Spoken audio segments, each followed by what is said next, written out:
Assalamualaikum warahmatullahi wabarakatuh. Perkenalkan saya Opa Puadi dari Prodi PTIK 2A. Pada kesempatan saya kali ini, saya akan mempresentasikan tugas Bahasa Indonesia dengan materi diksi. Langsung saja kepada materi.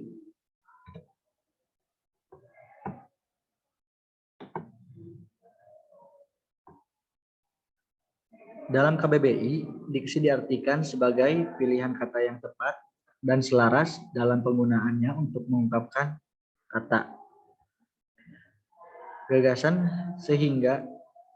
Mengungkapkan gagasan sehingga diperoleh efek tertentu yang diharapkan. Menurut kira pengertian penelitian atau diksi jauh lebih luas dari apa yang ditentukan oleh hubungan kata-kata. Berbeda dengan kerap menjelaskan bahwa diksi atau pilihan kata adalah kemampuan seorang membedakan secara tepat untuk mewakili pikiran dan perasaan yang ingin dinyatakan pada suatu kalimat. Berdasarkan pengertian-pengertian, dapat disimpulkan bahwa diksi adalah pemikiran sebuah kata secara tepat dengan ide atau gagasan yang mewakili pikiran dan perasaan yang ingin disampaikan kepada orang lain dan dinyatakan dalam sebuah kalimat baik secara tulisan maupun secara lisan guna untuk memunculkan efek tersendiri bagi pembaca maupun pendengar. Fungsi diksi dalam menyusun kalimat. Diksi dalam pembuatan karya sastra memiliki beberapa fungsi sebagai berikut.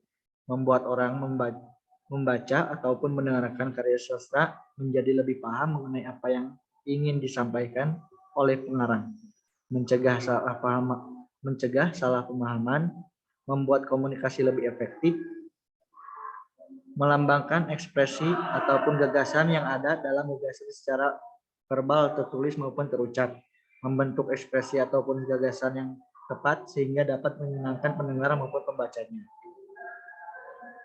Macam-macam diksi yaitu sinonim. Sinonim adalah kata yang mempunyai arti nama dengan kata yang lain. Contoh, mati sama dengan meninggal, ahli sama dengan pakar, sombong sama dengan arogan.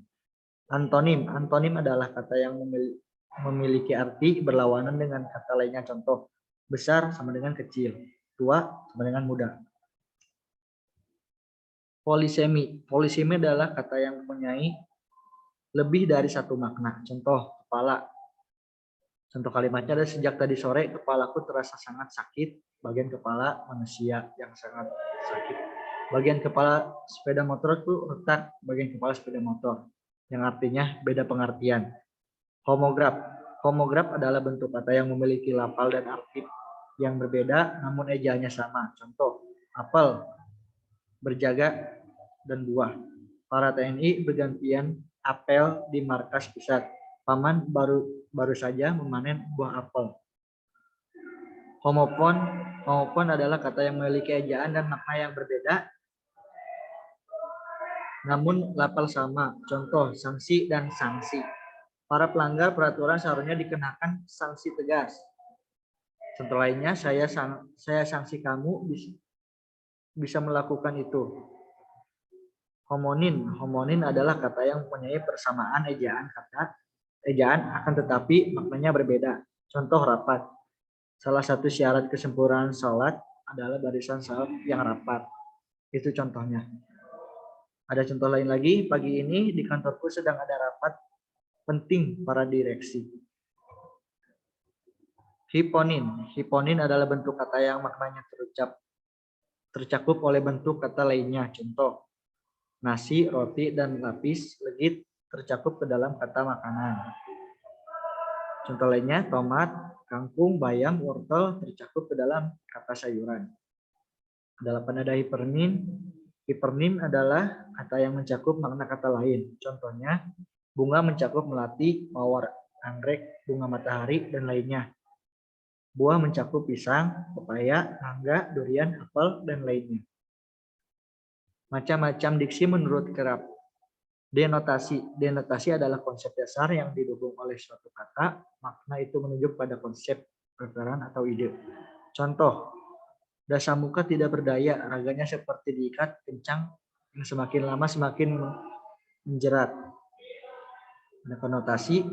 Konotasi adalah suatu jenis makna yang mengandung arti tambahan, imajinasi, atau nilai rasa tertentu. Contoh dari konotasi, rumah itu luas sekali, banyak sekali orang yang menghadiri pertemuan itu. Abstrak. Abstrak adalah kata yang mempunyai referen berupa konsep. Kata abstrak sukar digambarkan karena referensinya tidak dapat diserap dengan panca indera manusia. Contoh, kau indah seperti senja, namun hadirmu sekejap saja.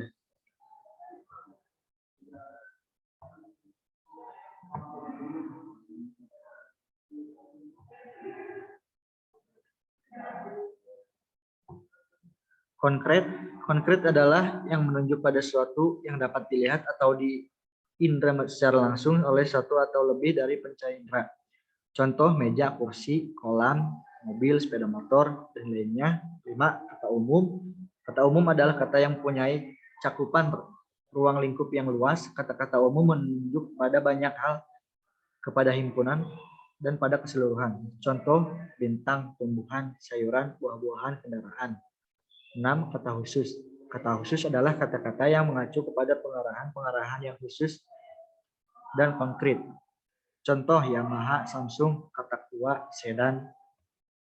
Kata ilmiah. Kata ilmiah adalah kata yang dipakai oleh kaum terpelajar, terutama dalam tulisan-tulisan ilmiah. Contoh, analogi, farmasi, fragmen, segmentasi, konservatif, kontemporer. 8. Kata populer. Kata populer adalah kata-kata yang umum dipakai oleh semua lapisan masyarakat.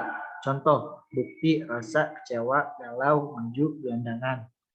9. Adalah jargon. Jargon adalah kata-kata teknis atau rahasia dalam suatu bidang ilmu tertentu. Dalam bidang seni, perdagangan, kumpulan rahasia atau kelompok-kelompok khusus lainnya. Kumpulan rahasia. Contoh, sikon atau situasi dan kondisi. Pro dan kon atau pro dan kontra, profesor.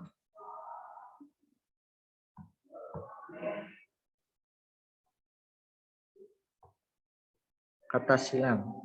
Kata silang adalah kata-kata yang standar, yang formal, dan yang disusun secara khas, bertenaga, dan jenaka yang dipakai dalam percakapan. Contohnya, mana tahan, unyu-unyu, cabe, ketemu lagi, aduhai. Kata asing. Kata asing adalah kata unsur-unsur yang berasal dari bahasa asing yang masih dipertahankan bentuk aslinya karena belum menyatu dengan bahasa aslinya. Contohnya, komputer, cyber, internet, handphone. Ada kata serapan. Kata serapan adalah kata dari bahasa asing yang disesuaikan dengan wujud atau struktur bahasa Indonesia. Contoh, ekosistem, motivasi, musik, energi, ekologi. Kata baku dan non-baku. Kata baku adalah sebagai bahasa resmi yang sebagai bagian rangka rujukan norma bahasa Indonesia dalam penggunanya. Fungsi bahasa baku, fungsi pemersatu, fungsi penanda kepribadian, fungsi keterangan acuan.